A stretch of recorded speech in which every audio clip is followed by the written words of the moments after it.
오늘 본문 28절의 시작을 보십시오. 서기관 중 한 사람이라고 합니다. 바로 이 한 사람, 이 사람이 오늘 제가 설교할 초점입니다. 이 이름도 밝혀지지 않는 이 한 사람이 서기관, 이 사람이 예수님과 대화하고 있는 장면, 내용이 본문에 기록되어 있습니다. 이 한 서기관이 예수님께 율법에 관하여 묻습니다. 주께서 대답을 하십니다. 그러자 그가 옳습니다. 그때 주께서 그를 칭찬하시는 내용이 나와 있습니다. 여기 서기관이라는 말은 뺏긴다, 또 무슨 기록을 한다 이런 뜻입니다. 어떤 문서를 기록하고 정리하고 보관하는 일을 하는 사람, 그 직분을 서기관이라 합니다. 예수님 당시의 서기관들은 하나님의 말씀이 율법을 뺏겨 기록하고 그것을 보관하는 일을 했습니다. 그런데 그들은 율법을 쓰고 기록 보관만 한 것이 아니라 그 율법을 깊이 연구하기도 하고 해석하기도 하고 또 율법의 규칙을 만들기도 하고 또 그걸 가르치기도 하는 일을 했습니다. 그래서 성경에 이 서기관을 율법사 이렇게 부르기도 하고 교법사, 율법학자 이렇게 표현하기도 합니다. 이들은 대부분 바리새파 사람들이 이 서기관들인데 당시 대제사장들 그리고 또 서기관, 장로들, 사두개인, 바리새인, 유대인 대표 한 70여 명으로 구성된 유대인 최고 의결기관인 산헤드린 공회에 소속되어 있는 사람입니다. 그러니까 지위가 대단한 사람이죠. 그런데 예수님 당시 이 유대 종교 지도자들로 구성된 유대 최고 의결기관인 산헤드린 공회는 이미 부패할 대로 부패해진, 타락할 대로 타락해진 상태에 있었습니다. 앞에서도 봤지만 산헤드린 공회원 안에 같은 유대인이면서도 바리새파 그리고 사두개인들은 사상도 다르고 생각도 다르고 사는 것도 완전히 달라 서로 완전히 원대적입니다. 바리새인들은 성경 율법을 중요하게 여긴다고 하지만 그러나 이미 형식주의, 외식주의에 완전히 빠져버린 사람들입니다. 사두개인들도 대제사장 계급 중요한 사람인데 희한하게도 그들은 하나님을 믿는다고 하면서도 부활을 믿지 않고 영을 믿지 않고 내세 천국을 믿지 않는, 그들은 이미 로마 권력과 결탁하고 세상에 안주해버린 그런 현세주의자들, 쉽게 말하면 종교의 옷을 입은 불신자들입니다. 여기 서기관들도 마찬가지 사람들입니다. 이들이 하나님의 성전을 강도의 소굴로 만들어버린 사람들입니다. 그러니 이 서기관을 포함한 이 산헤드린 공회원은 메시아로 이 땅에 오신 하나님의 아들 예수님, 그가 오신 것을 아주 싫어하고 극도로 배척을 했습니다.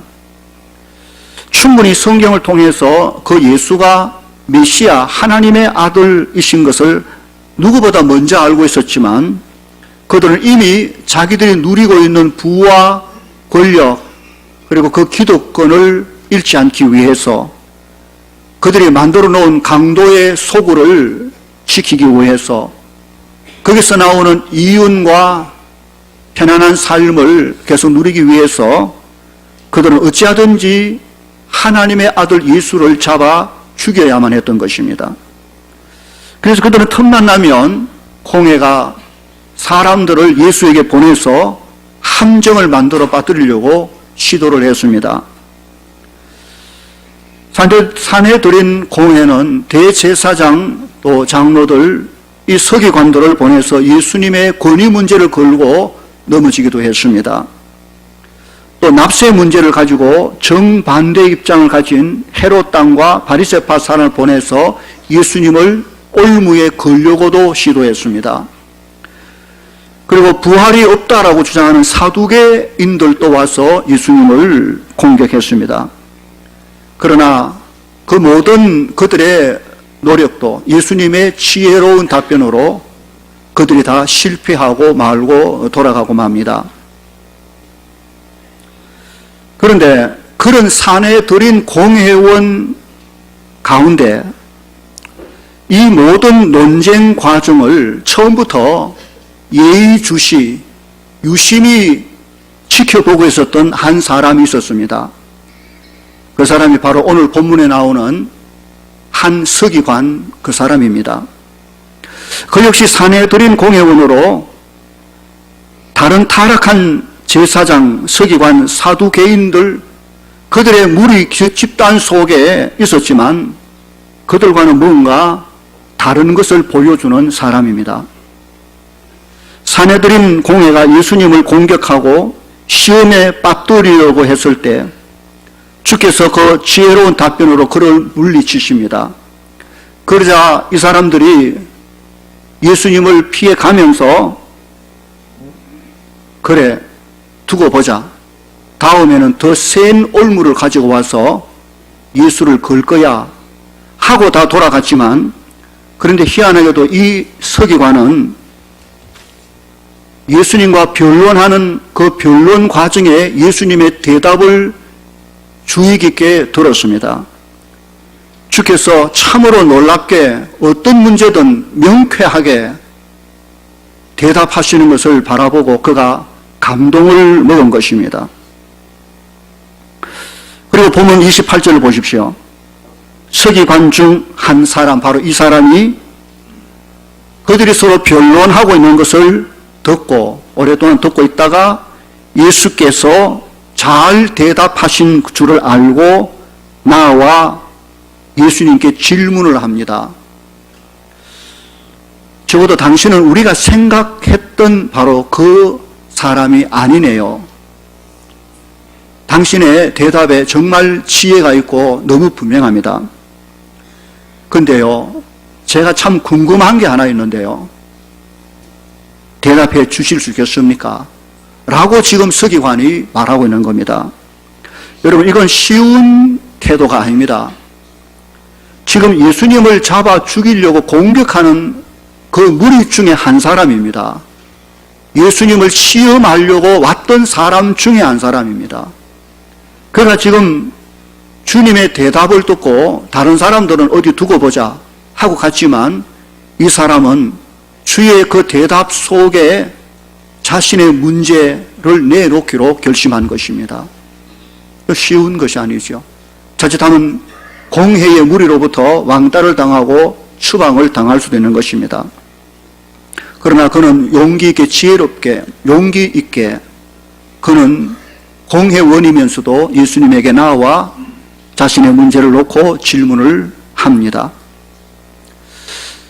저는 이 구절을 묵상하면서 오늘날에도 이런 좀 생각이 있는 한 사람이 좀 있었으면 좋겠다라는 생각을 했습니다. 누군가가 자기가 속해져 있는 어떤 집단, 그 무리라 할지라도 그 속에 뭔가 문제가 있을 때 그럼 이게 아닌데 이건 아니지 라고 좀 고민하며 그 고민을 드러낼 수 있는 그 사람이 있어야 할 것입니다. 우리나라 국회를 보면 답답할 때가 많습니다. 여당과 야당이 있는데 어찌된 일인지 이 당들이 그 당론을 정해놓으면 그때부터 그 당에 속한 모든 사람이 하나같이 그 생각이나 말이나 행동이 똑같아 버려지는 일들이 있습니다. 그때부터는 그 당론이 옳은지 그른지에 대한 전혀 생각을 하지 않은 것이죠. 예를 들어 정말 더럽고 가정하고 추악하기 그지없는 동성애, 동성혼, 이것을 합법화하려는 것을 당로로 정한 어떤 당에 속한 그 모든 사람들이 다 동성혼, 동성애를 찬성하는 것은 분명히 아닐 것입니다. 그러면 아무리 당론이라 할지라도 이건 아니야, 이건 잘못돼서 라고 말할 수 있는 한 사람이 있어야 소망이 있는데, 불행히도 우리나라 국회에는 그런 사람이 없는 듯 보입니다. 민주주의는 다수결에 의해서 결정되는 원칙을 가지고 있지만, 그러나 다수결보다 분명히 더 중요한 것이 있지요. 진리, 곧 하나님의 말씀입니다. 온 세상이 다 좋다고 박수를 쳐도 진리가 아니면, 하나님의 말씀이 아니면 이게 아니지, 이건 아니야 라고 말할 수 있는 사람이 나야 하는 것이지요. 오늘 우리가 이 서기관처럼 그 한 사람의 사명, 아닐 때 아니라고 말할 수 있는, 묻고 싶을 때 모든 체면을 내려놓고 물을 수 있는 그 한 사람 될 수 있기를 주의 이름으로 축원합니다. 다시 본문을 한번 보십시다. 여기 이 서기관이 예수님을 반대하고 죽이려고 하는 산헤드린 공회원의 한 사람으로서 자기 당론을 거부하고 예수님께 자신의 궁금한 부분을 질문할 수 있는 것은 앞에서도 말한 것처럼 절대로 쉬운 일이 아니라고 말했습니다. 지금 그가 예수님에게 나와 질문하고 있는 내용이 무엇입니까? 28절 끝입니다. 모든 계명 중에 첫째가 무엇입니까? 라고 물었습니다. 서기관이 예수님에게 이 질문을 한 데는 이유가 있습니다. 유대인 이스라엘 백성들에게 있어서 아주 중요하게 여기는 것이 바로 율법, 하나님의 말씀입니다. 그들은 하나님께서 어떤 민족에게도 주지 않고 오직 자기 민족에게만 율법을 주셨다는 것에 대하여 엄청난 자부심을 가지고 있는 사람들입니다. 율법을 가진 백성, 저 율법이 없는 야만인, 이방인라고 그들은 사람을 그렇게 구분합니다. 그 율법이란 모세오경, 율법서를 포함해서 역사서 또는 시가서, 예언서 등을 다 포함한 것이지요. 율법은 결국 10계명을 중심으로 어떻게 사람이 하나님을 섬겨야 할 것인가에 대한 말씀이 기록되어 있는 책입니다. 그런데 유대인들은 그들이 가지고 있는 이 하나님의 말씀, 율법의 내용을 더욱더 철저히 잘 지키기 위해서 이 기록된 율법 외에도 수많은 세칙들, 규칙들을 많이 만들어 갖다 붙였습니다. 특히 그들이 심혈을 기울여 연구하여 만들어 놓은 613가지의 세부 조항, 세칙들, 규칙들이 그들에게 있었습니다. 그리고 그 613가지 중에서도 더 중요한 율법 248개, 사람 몸의 지체의 수에 해당한다 해서 중요한 뭘 하라는 계명을 248개 규칙을 정하고, 그리고 이것보다 좀 덜 중요한 365개 율법, 이건 1년 365일 수와 같이 뭐 하지 마라, 뭐 하지 마라, 부정적인 이 율법들로 나누는 것이죠. 그리고 이런 율법 중에서도 다 기억을 못한, 너무 많으니까 그것도 다 기억함. 그러니까 어느 것이 더 중요한지 덜 중요한지 그걸 놓고 그들은 다시 그들이 만든 율법을 내놓고 따지고 연구하기 시작한 것입니다.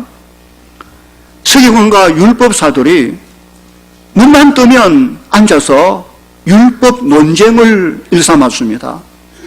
자기들이 만들어 놓은 수많은 율법 중에 어느 것이 첫째고 어느 것이 더 중요하고 어느 것이 덜 중요한지 그 논쟁을 끊임없이 하는 것을 재미로 삼고 있었습니다. 결국 그들은 자기들이 만들어 놓고도 어느 것이 더 중요한지 덜 중요한지 논쟁하다가 결론도 내리지 못하고 헷갈림 속에 빠져버린 상태에 있었습니다. 그러면서 이미 이때는 율법의 핵심 진짜 정신은 다 잃어버린 상태가 되었습니다. 도대체 이 많은 계명들 중에서 뭐가 진짜 중요할까? 어느 것이 계명의 핵심이 되는 말일까? 당시 부패한 서기관 율법사들이 이런 서로 헛된 논쟁을 일삼고 있을 때 오늘 본문의 주인공 이 한 서기관, 그는 놀랍게도 그 답을 예수님에게서 찾기로 한 것입니다. 그동안 논쟁하고 있었던 과정들을 유심히 보았을 때 예수님의 대답이 얼마나 놀랍고 지혜로운지 그는 그에게 그들이 그동안 오랫동안 궁금해하고 알고 싶어하고 고민했던 문제, 이 문제를 주님에게 직접 물어보기로 결정한 것입니다. 모든 계명 중에 첫째가 무엇입니까? 우리 주님께서 이 서기관의 질문을 받았을 때 마음이 어땠을까 생각해 보십시오. 제 생각에는 아주 기뻐했을 것입니다. 주님은 진정으로 진리를 알고자 하는 사람에게 반드시 기쁨으로 그 답을 주시는 분이십니다. 저도 목회를 하다 보면 우리 성도들과 이런저런 문제로 대화할 때가 많습니다. 뭐 사업이 어떻니? 또 무슨 누가 자녀가 잘 됐니? 뭐 성진했느니? 얼마나 감사한 일인지 모릅니다.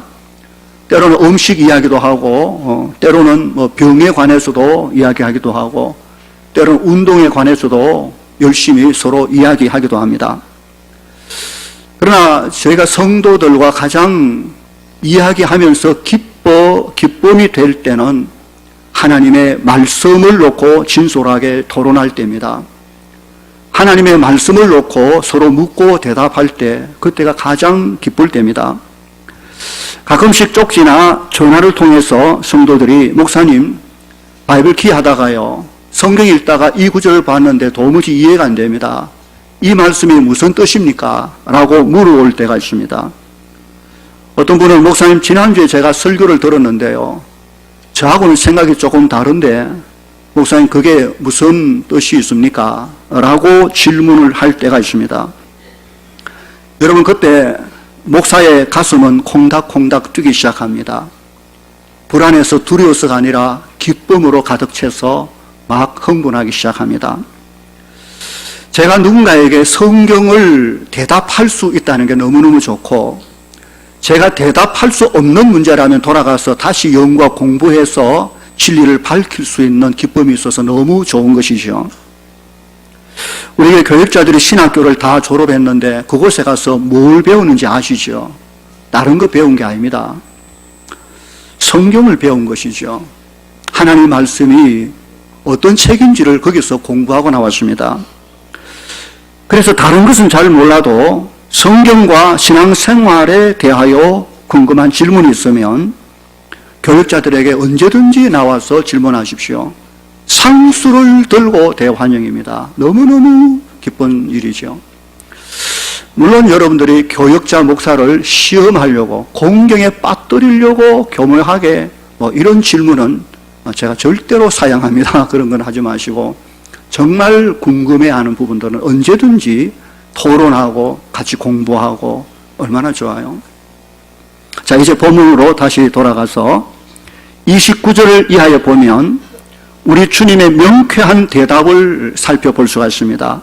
자, 29절과 30절을 다 함께 읽겠습니다. 시작. 예수께서 대답하시되 첫째는 이것이니 이스라엘아 들어라. 주 곧 우리 하나님은 유일한 주시라. 네 마음을 다하고 목숨을 다하고 뜻을 다하고 힘을 다하여 주 너의 하나님을 사랑하라 하신 것이요. 이 말씀은 구약 성경 신명기 6장 5절로 6절에 있는 유명한 말씀, 쉐마 이스라엘, 들어라 이스라엘. 우리 주님은 한순간도 망설임 없이 머뭇거리지도 아니하고 즉각적으로 그 질문에 대하여 대답하셨습니다. 그 대답이 바로 성경에 기록된 내용입니다. 그들이 만들어 놓은 613가지의 조항 중에서 제일 중요한 것을 말씀하지 않았습니다. 주님은 그들이 진짜 계명을 덮어버린 600여 개의 계명을 다 걷어치워버리고 그리고 율법의 핵심 하나님의 말씀을 드러내셨습니다. 하나님의 말씀의 첫째가 무엇이냐? 그것은 유일하신 하나님, 오직 한 분 살아계신 하나님, 그 하나님을 사랑하라는 것이다 라고 하셨습니다. 이것이 하나님께서 창조하신 사람이 지켜야 하는 가장 중요하고 첫 번째 되는 계명입니다. 하나님을 사랑하는 것이 율법이다라는 말이죠. 하나님의 계명 율법을 지킨다는 게 뭡니까? 그 하나님을 사랑하고 경외한다는 것이죠. 하나님을 진정으로 사랑하는 사람이라면 그 율법을 기쁨으로 지킬 수 있는 사람인 것입니다. 율법의 핵심 너무 간단하고 명쾌하고 단순합니다. 그들이 만들어 놓은 복잡한 율법에서 뭐가 중요한지 헷갈리고 있을 때 주님은 율법의 핵심은 다름 아닌 그 첫째가 하나님을 사랑하는 것이다. 그것이 율법이다. 너무 단순하고 명쾌하고 정확한 답입니다. 하나님을 사랑한다는 게 뭡니까? 전능하신 살아계신 하나님을 믿고 인정한다는 말이고 또 그의 이름을 우리가 높이고 찬양한다는 것이며 그의 말씀을 잘 듣고 순종하는 것을 말합니다. 하나님의 말씀을 듣고 순종하는 것이 어렵습니까? 그렇지 않습니다. 하나님을 사랑하고 있는 사람에겐 그의 말씀을 듣고 순종하는 것은 오히려 기쁨이 되고 즐거움이 될 것입니다. 나는 왜 하나님 말씀대로 살기가 이렇게 어려울까? 다름 아닌 그가 하나님을 사랑하는 사랑의 온도가 지금 많이 식어졌다는 증거인 것입니다. 요한복음 14장 15절에 너희가 나를 사랑하면 나의 계명을 지키리라 하셨습니다. 24절에 나를 사랑하지 아니하는 자는 내 말을 지키지 아니하리라. 21절에 나의 계명을 지키는 자라야 나를 사랑하는 자라고 말씀하셨습니다. 신앙생활이 뭡니까? 무엇이 그리 복잡하고 어렵고 그런 과정들이 어떻습니까? 한마디로 정의하면 하나님을 사랑하며 사는 것입니다. 이와 똑같은 말이 있다면 하나님의 계명을 지키는 것입니다. 같은 말입니다. 왜 우리가 하나님을 사랑해야 됩니까? 그 이유도 너무 단순합니다. 그가 우리를 창조 지으셨기 때문에 그렇습니다. 우리는 그가 만든 피조물이죠. 그는 우리의 주인입니다. 둘째로 그가 우리를 엄한 죄악에서 구원해내 주셨기 때문에 그렇습니다. 우리에게 예수님을 보내시고 그를 믿는 믿음을 주시고 성령으로 우리로 하나님의 자녀 될 수 있도록 역사하시니가 하나님, 그가 우리를 구원해 주셨습니다. 세 번째로 그는 지금도 우리를 사랑하고 계십니다. 그는 우리의 아버지, 우리를 사랑하고 보호하고 지키는 아버지, 그 아버지를 그 자녀된 우리가 사랑하는 것은 지극히 단순하고 명확하고 옳은 것입니다. 다른 이유가 없습니다. 무슨 복잡한 논리나 복잡한 사상이나 이론이 의미가 없습니다.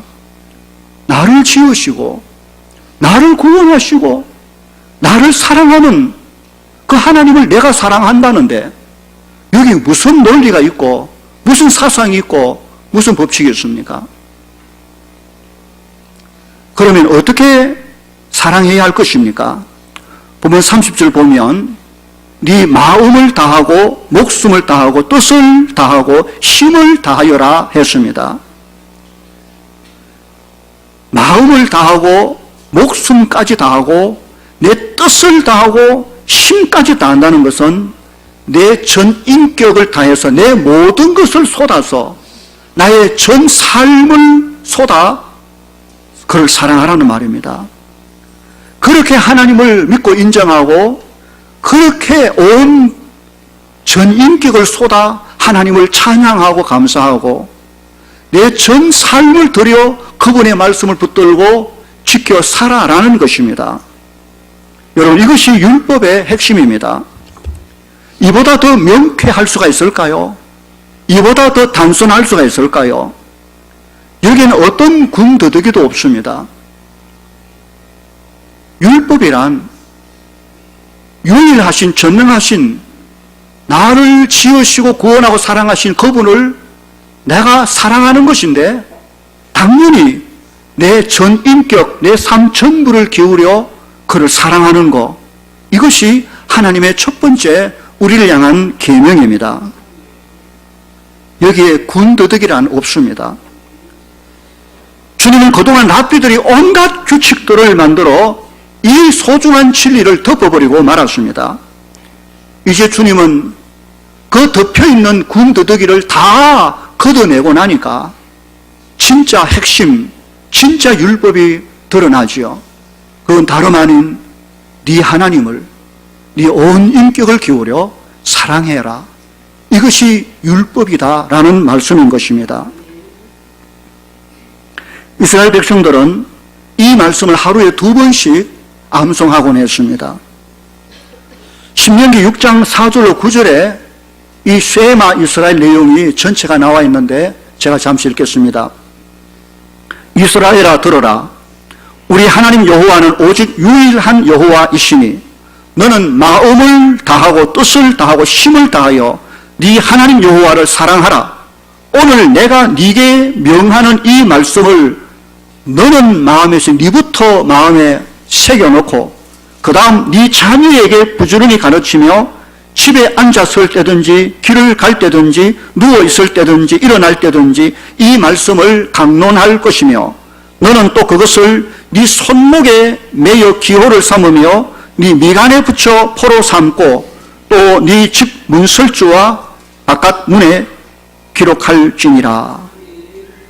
그들은 이 하나님을 사랑하라 이 말씀을 적어가지고 조그마한 통 속에 넣어가지고는 요걸 머리띠처럼 머리에다가 머리띠에 이마에 미간에 붙이고 다녔습니다. 손목에도 붙이고 다니고 문설주에다 붙이고 들고 날고 할 때마다 그걸 만지면서 이 구절을 암송했던 것입니다. 그리고 이것을 자신이 지키고 그리고 그 자녀들에게 자나깨나 가르치고 전수하라고 성경은 기록한 것입니다. 율법이 뭡니까? 주님이 어떻게 말씀하셨습니까? 온 인격, 온 삶을 기울여 주 너의 하나님 그를 사랑하라는 말입니다. 오늘 이 단순하고 명료한 이 계명, 이 말씀을 저와 여러분 신비에 새겨 넣을 수 있기를 주의 이름으로 축원합니다. 이제 보면 31절을 보십시오. 주님은 2번째 계명을 말씀해 주셨습니다. 함께 읽어볼까요? 31절 시작. 둘째는 이것이니 내 이웃을 내 자신과 같이 사랑하라 하신 것이라. 이보다 더 큰 계명이 없느니라. 이 말씀은 레위기 19장 18절에 있는 말씀입니다. 그런데 여러분, 이 2번째 계명이라는 것이 첫 번째 계명과 또 다른 하나의 계명이 아니라는 것을 염두에 둬야 됩니다. 마태복음 22장 39절에 보면 같은 내용을 기록한 본문이 나오는데 그게 이렇게 되어 있습니다. 둘째도 그와 같으니 내 이웃을 내 자신같이 사랑하라 하였습니다. 2번째 계명도 그와 같다는 첫 번째 계명과 같다는 말입니다.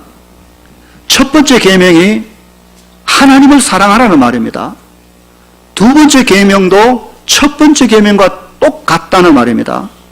첫째와 둘째 계명은 두 계명이 아닌 하나의 계명입니다. 다른 점이 있다면 첫 번째 계명은 하나님을 사랑하라는 계명이고 두 번째 계명은 이웃을 사랑하라는 계명입니다.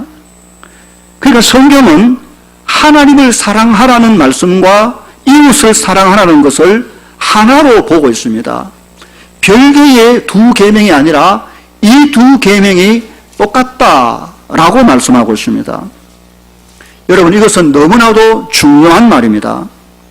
만일 하나님을 사랑하는데 이웃을 사랑하는이 없으면 그는 하나의 계명을 깨뜨리는, 부숴버리는 죄를 짓는 자가 되는 것입니다. 요한일서 4장 20절 21절에 누구든지 하나님을 사랑하노라 하고 그러고 돌아서서 그 형제를 미워하면 이는 거짓말하는 자라고 했습니다. 보는 바 그 형제를 사랑하지 아니하는 자는 보지 못하는 바 하나님을 사랑할 수가 없느니라.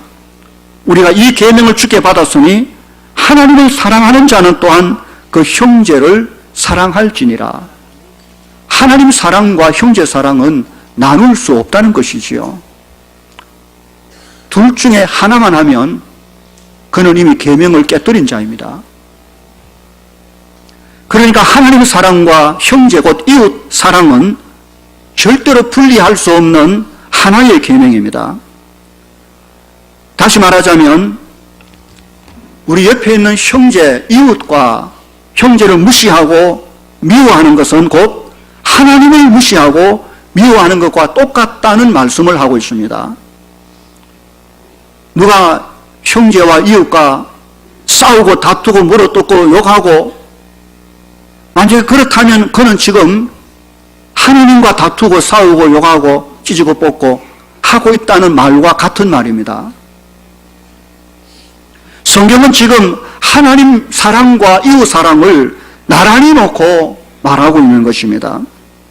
하나님 사랑이 곧 이웃 사랑이고 이웃 사랑이 곧 하나님 사랑이라고 말하고 있습니다. 여러분, 성경이 왜 이렇게 이웃을 마치 하나님인 것처럼 중요하게 여기고 사랑하라고 하실까요? 이웃이 하나님입니까? 택도 없는 소리죠. 하나님은 전능하신 절대하신 창조주이십니다. 그러나 우리 이웃은 피조물, 연약한 사람입니다. 그것도 죄인입니다. 그 이웃 중에는 원수도 있습니다. 그런데 왜 이처럼 하나님은 하나님을 사랑하는 것처럼 똑같이 그 이웃을 그렇게 사랑하라고 말씀하십니까? 그 이유는 단순합니다. 그도 하나님의 피조물이기 때문에 그렇습니다. 그도 하나님이 계획하셔서 창조하셨고 하나님의 형상을 가진 사람이기 때문에 그런 것입니다. 그런데 하나님께서 그가 만든 그 죄인, 그 사람이 죄에 빠져 죽어 있다면 어떻겠습니까? 누구의 마음이 가장 아프겠습니까? 그를 만드신 하나님의 마음이 가장 아플 것입니다. 하나님은 그 사람도 구원받기를 원하고 계신 것입니다. 하나님은 이미 하나님의 자녀된 우리에게 너희가 그들도 나처럼 사랑해 주라고 말씀하고 계신 것입니다. 그들도 하나님의 사랑을 받을 수 있도록 우리가 먼저 받은 이 사랑을 그들에게 똑같이 나누어 주라고 말씀하십니다. 하나님이 어떻게 나를 사랑해 주셨습니까? 우리가 하나님의 어떤 사랑을 받았습니까? 그것은 그의 아들 예수 그리스도 그를 십자가에 죽기까지 내어주시고 우리에게 영원한 생명을 주신 사랑입니다. 십자가의 사랑, 그 사랑의 복음을 가지고 이웃을 섬길 수 있는 것, 이것이 이웃 사랑입니다. 그 이웃이 구원을 받아 하나님의 자녀가 될 수 있다면 이보다 더 큰 이웃 사랑이 없다는 말입니다. 이것이 바로 하나님 사랑이라고 성경은 말하고 있는 것입니다. 오늘 보면 31절 다시 보십시오. 우리가 어떤 태도로 어느 정도로 이웃을 사랑해야 하는지 그 기준을 말씀해 주고 있습니다. 내 이웃을 네 자신과 같이 사랑하라는 말씀이 나오지 않습니까? 이 말씀이 무슨 말일까요?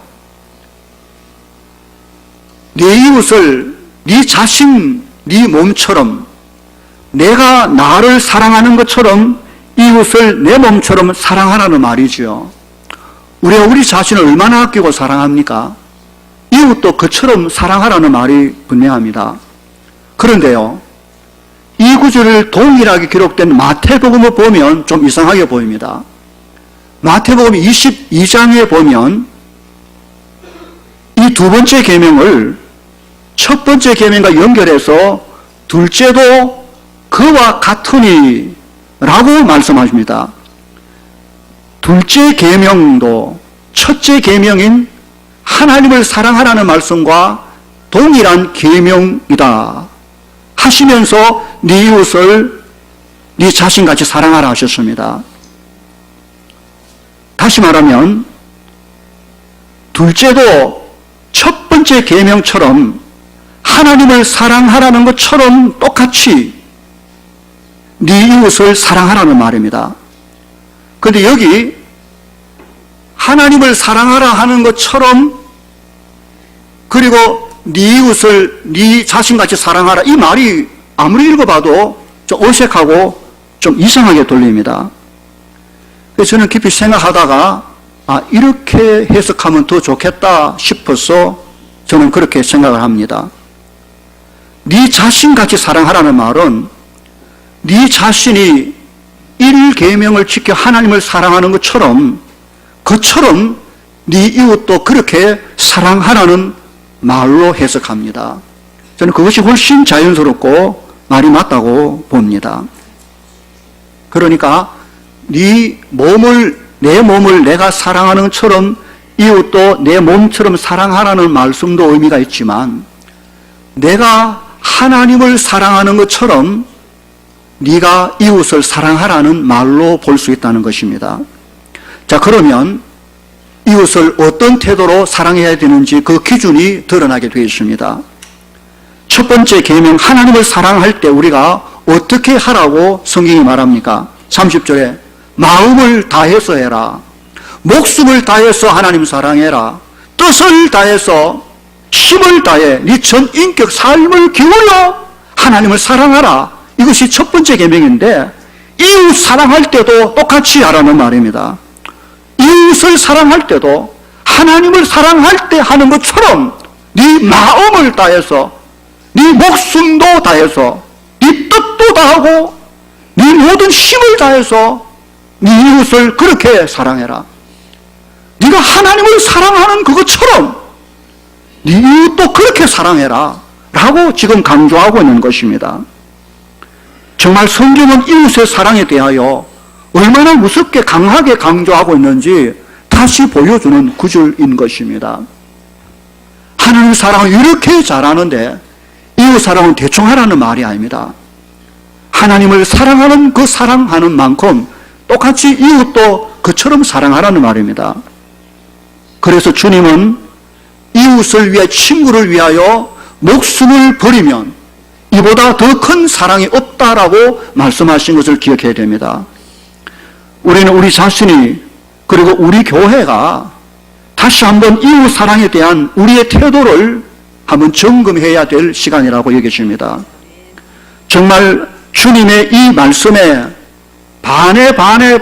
반이라도 우리가 하나님을 사랑하는 것처럼 온 마음과 목숨과 뜻을 다해 그렇게 이웃을 사랑할 수 있다면 정말 그렇게 이웃을 하나님께 하듯이 하나님을 섬기듯이 그렇게 이웃을 대할 수 있다면 얼마나 좋을까? 주님 우리에게 그렇게 하라고 말씀하십니다. 부모에 대하여 성경이 말할 때 부모를 공경하는 것을 마치 하나님께 하듯 하라는 말씀이 많이 나옵니다. 부모와 하나님은 비교할 수 없지요. 부모는 사람이며 연약하고 늙고 병들고 연약하기 짝이 없지만 하나님은 사람에게 있어서 그 부모를 하나님 위치에 올려놓고 부모를 공경하라고 하신 말씀이 나오지요. 이것도 마찬가지입니다. 내가 무엇을 하든지 사람에게 하듯 하지 말고 주께 하듯 하라는 말씀이 골로새서에 나옵니다. 이웃을 대할 때 단지 저 못된 사람, 저 인간 그렇게 대하라는 게 성경의 가르침이 아닙니다. 원수라 할지라도 마치 하나님을 대하듯 온 마음과 힘과 뜻을 기울여 그를 섬겨 바로 세우라는 말입니다. 이웃 사랑에 대한 하나님의 계명은 너무너무 무섭고 너무너무 강력하게 기록되어 있습니다. 우리는 하나님을 사랑하는 법만 배우는 사람이 되면 안 됩니다. 그럼 율법을 다 모르는 사람입니다. 하나님을 사랑하는 사람이라면 이웃을 사랑하게 되어 있는데 하나님 사랑과 이웃 사랑이 하나의 계명임을 절대로 잊지 말 수 있기를 바랍니다. 자, 이제 본문 32절을 보십시오. 여기까지 예수님께서 하신 말씀을 들은 이 오늘 본문의 주인공인 한 서기관의 반응과 고백이 나옵니다. 그가 말합니다. 선생님이여 올소이다.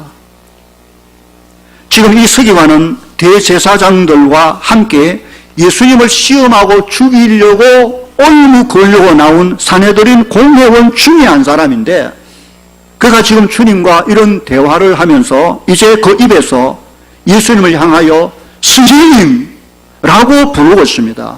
엄청난 변화가 속에서 일어났다는 말입니다. 선생님 옳습니다. 하나님은 한 분이시요 그 외에 다른 이가 없다 하신 말씀이 참이니이다. 또 마음을 다하고 지혜를 다하고 힘을 다하여 하나님을 사랑하는 것과 또 이웃을 자기 자신과 같이 사랑하는 것이 전체로 드리는 모든 번제물과 기타 제물보다 나으니이다 라고 했습니다.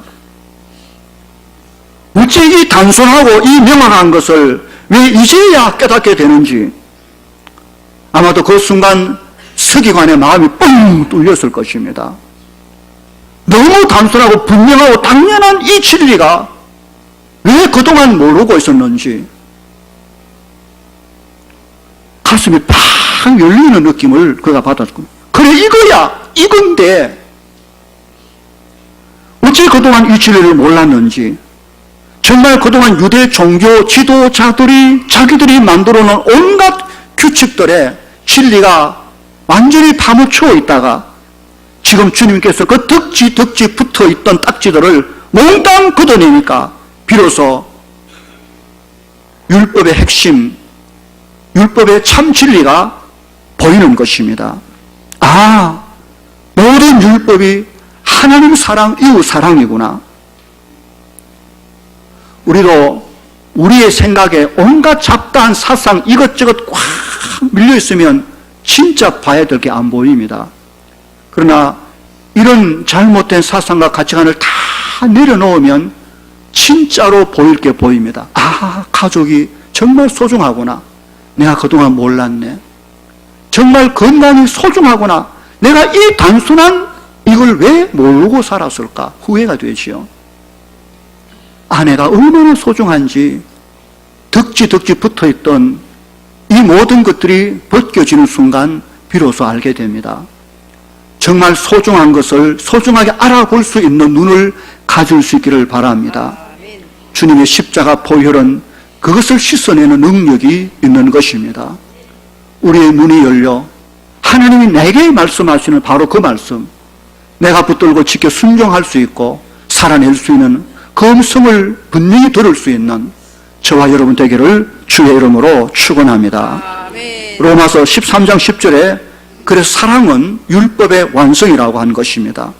우리 모두가 이 진리를 성령의 조명 아래서 하나님 말씀 속에서 찾고 붙잡아 하나님을 사랑하는, 그래서 말씀을 기꺼이 기쁨으로 순종해내는 아름다운 성도들 삶이 다 될 수 있기를 주님의 이름으로 다시 한번 축원합니다. 아멘. 이제 마지막으로 그 서기관의 반응에 대한 예수님의 말씀이 기록되어 있습니다. 34절 보십시오. 예수께서 그가 지혜 있게 대답함을 보시고 이르시되 네가 하나님 나라에서 멀지 않도다 라고 하셨습니다. 여러분, 이 말은 그 서기관을 향한 예수님의 칭찬이 분명합니다. 지금 칭찬하고 있지요. 그런데 다시 주께서 그 서기관에게 하신 이 말씀을 다시 보면 이렇습니다. 네가 하나님 나라에 들어와 있구나 라고 하지 않았습니다. 네가 지혜로운 사람이네, 그래서 그 지혜가 너를 지금 구원했도다, 그렇게 하지 않았습니다. 지금 주님은 그에게 그냥 네가 하나님의 나라에서 멀지 않구나, 네가 지금 하나님 나라 가까이 있구나 라고 하신 말씀입니다. 하나님의 말씀을 머리로 이해하고 맞다라는 것과 그 주님을 나의 주님으로 영접하여 구원받는 것은 별개의 문제입니다. 성경을 다 이해하고 다 안다 할지라도 그 성경에 말씀하신 예수님을 나의 구주로 믿고 구원받는 것하고는 별개의 문제입니다. 그렇다면 그 이후 이 서기관이 어떻게 됐을까요? 그가 이후 구원을 받았을까요? 아니면 그냥 그 상태로 돌아가 버렸을까요? 그 결과는 성경에 기록되지 않아서 저도 모르고 여러분도 모릅니다. 단지 주님은 그에게 네가 하나님 나라 바로 앞에 와 있구나, 그래 이제 너 어쩔래, 지금 그러고 계신 것입니다. 그러고 본문이 마칩니다. 저는 오늘 설교를 마치면서 바로 이 질문을 여기 계신 어떤 분들에게 하고 싶은 것입니다. 주님께서 공생의 사역을 시작하시면서 첫 번째로 하신 말씀이 때가 찼고 하나님의 나라가 가까이 왔느니라, 회개하고 복음을 믿으라고 하신 것입니다. 얼마나 가까이 왔는가 하면 누가복음 17장 21절을 보면 하나님의 나라가 너희 안에, 곧 너희 가운데 이 상황 여기에 와 있다라고 말씀하십니다. 하나님의 나라 천국이 저 멀리 아득히 까마득한 곳에 보일 듯 말 듯 존재하는 것이 아니라는 것이지요. 지금 여기 누구라도 손을 뻗어 만지면 만질 수 있는 바로 그곳에 하나님의 나라는 와 있다는 말씀인 것입니다. 혹 이 자리에 아직 주를 믿지 않는 사람이 있다고 하면, 그가 지금 여기 앉아 있다고 하면 그 사람은 지금 하나님의 나라 문 앞에 앉아 있는 사람과 똑같은 사람인 것입니다. 요한계시록 3장 20절에 볼지어다 내가 문 밖에서 두드리노니 누구든지 내 음성을 듣고 문을 열면 내가 그에게로 들어가 그와 더불어 먹고 그는 나로 더불어 먹으리라 하셨습니다.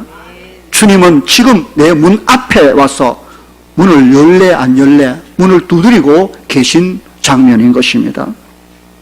주의 음성을 들어야 할 사람이 이곳에 있는지 모르겠습니다. 그래, 너 지금 어쩔래? 하나님 나라가 여기 있어. 어쩔래? 문을 열래? 그냥 갈래? 혹 하나님을 믿지 않는 남편이 믿는 아내와 함께 살고 있다면 그 남편은 매일매일 하나님의 문 앞에서 어정거리고 살고 있는 사람입니다. 그 남편은 오늘 당장 그 아내로부터 하나님의 나라로 초청될 수 있는 사람입니다. 그 초청에 응할래 말래? 오늘 주님의 질문은 그것입니다. 누가복음 23장에 자기 죄로 말미암아 십자가에 달려 죽어가고 있는 한 강도가 있었습니다. 그는 곧 목숨이 떨어지는 순간 지옥으로 영원히 떨어질 처지에 있었습니다. 그런데 놀랍게도 바로 그 옆에 십자가에 하나님의 아들, 하나님의 나라의 왕 되신 예수님이 계셨습니다. 그때 그 강도는 마지막 죽을 힘을 다해서, 있는 힘을 다해서 고개를 돌려 주님을 향하여 요청했습니다. 예수여, 당신의 나라에 임하실 때 나를 기억하소서. 그러자 주님은 즉각적으로 그를 향하여 그를 하나님의 나라로 초대해 주셨습니다. 내가 진실로 네게 이르노니 오늘 네가 나와 함께 낙원에 있으리라. 죽어 마땅한 천국에서 한없이 멀어져 있는 것 같은 그 강도의 바로 옆에 천국이 있었습니다. 그는 비록 손을 뻗어 그를 만질 수 없었지만 입을 열어 주님을 붙잡았습니다. 바로 옆에 주님이 계시기에 주여 당신의 나라 임하실 때 나를 기억해 달라고. 그는 주님과 함께 그날 천국의 영광의 나라로 초청되어 들어간 것입니다. 오늘 본문에서 이 서기관이 그 이후가 어떻게 됐을까 솔직히 많이 궁금했습니다. 제 생각에 아마도 그가 곧 주님께 나와 선생님 하던 호칭을 주님이라고 바꾸고 주여 제가 주님을 믿겠습니다. 제가 하나님의 나라 백성이 되기 원합니다. 라고 고백하며 그도 하나님의 백성이 되었을 거라고 저 나름 추측을 해봅니다. 이 은혜가 우리 모두에게 있기를 주의 이름으로 축원합니다. 하나님의 나라는 어떤 분에게 이미 우리 속에 들어와 계십니다. 그렇다면 그 하나님 나라의 왕 되신 그분의 계명, 곧 하나님을 사랑하고 이웃을 사랑하라는 말씀에 우리가 순종하지 않을 이유가 없는 것입니다. 오늘 여기 아직 주를 알지 못하는 사람이 있다면 그 하나님의 나라가 당신 바로 앞에 있다는 걸 기억하셔야 됩니다. 손을 뻗으십시오. 주의 이름을 부르시고 예수님의 십자가 부활의 복음을 영접하는 순간 그는 지금 하나님 영광의 나라 그 백성으로 살아갈 길이 열리게 되는 것입니다.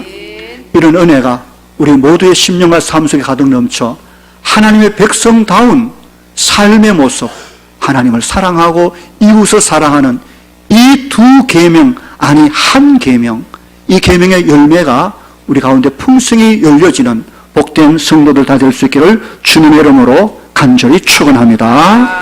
기도하십시다. 오늘 하나님의 말씀을 우리가 들었습니다. 하나님의 계명이 많은 것 같아도 주님은 너무 분명하게 하나로 말씀하셨습니다.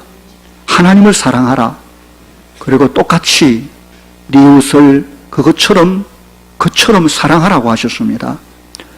오늘 우리가 하나님을 얼마나 사랑하는지 내 이웃을 돌아보기를 바랍니다. 계명을 지키는 게 왜 어려운지 원인을 분석해 보시기를 바랍니다. 오늘도 하나님의 나라가 먼 곳에 있는 것이 아니라 서기관, 아니 우리 여기 이곳에 와 계십니다. 믿음의 눈을 뜨고 주님의 이름을 부르는 자마다 구원을 얻을 것이라 하신 주의 말씀대로 오늘도 우리 가운데 구원의 백성이 일어나기를 바랍니다. 다 함께 자신과 우리 가정과 교회를 위하여 통성을 한 1분 정도 소리내서 기도하는 시간 갖겠습니다. 함께 기도하겠습니다. 걸어가신 아버지 하나님 은혜와 사랑을 감사합니다. 오늘도 주의 말씀을 주신 것을 감사합니다. 하나님의 나라가 네게서 멀지 않다라고 하셨습니다. 그가 하나님의 나라에 손을 뻗어 그 주님을 나의 주님으로 고백하며 구원을 얻을 것을 생각합니다. 오늘 우리 가운데 임하셔서 주의 이름을 부르며 하나님 백성의 삶을 살아갈 수 있도록 은혜를 베풀어 주시옵소서. 하나님의 모든 율법의 첫째가 하나님을 네 온 힘을 기울여 사랑하라는 것이고 둘째가 그와 같이 온 힘을 기울여 이웃을 사랑하라는 이 말씀을 우리가 알게 하여 주시옵소서. 내가 하나님을 그렇게 사랑하는 것처럼 이웃도 그렇게 사랑해낼 수 있도록 은혜 베풀어 주시기를 간절히 바라오고 소원하옵나이다. 성령이여 도와주시옵소서. 영광의 주님, 우리의 눈을 열어 계명의 참된 진리를 바로 보게 해 주시옵소서. 하나님을 사랑하는 것과 이웃을 사랑하는 것이 왜 하나의 계명인지 우리로 다시 알게 해 주시옵소서. 하나님을 온 힘을 기울여 사랑하는 것이 마땅하다고 여기면서 이웃에 대하여는 그렇게 하지 않았던 우리의 죄악을 용서해 주시옵소서. 진실로 하나님을 사랑하는 것처럼 하나님이 창조하신 내 이웃을 그처럼 사랑해낼 수 있는 삶이 우리 교회 모든 성도들 삶 속에 나타나게 하여 주시옵소서. 하나님의 나라가 저 멀리 아득이 있는 곳이 아니라 지금 여기 우리 앞에 싸우니 이 시간 믿음의 팔을 내밀어 주의 이름을 부르며 구원의 자리로 나오는 백성들이 많아지도록 도와주시옵소서. 감사하고 예수님 이름으로 기도하옵나이다. 아멘.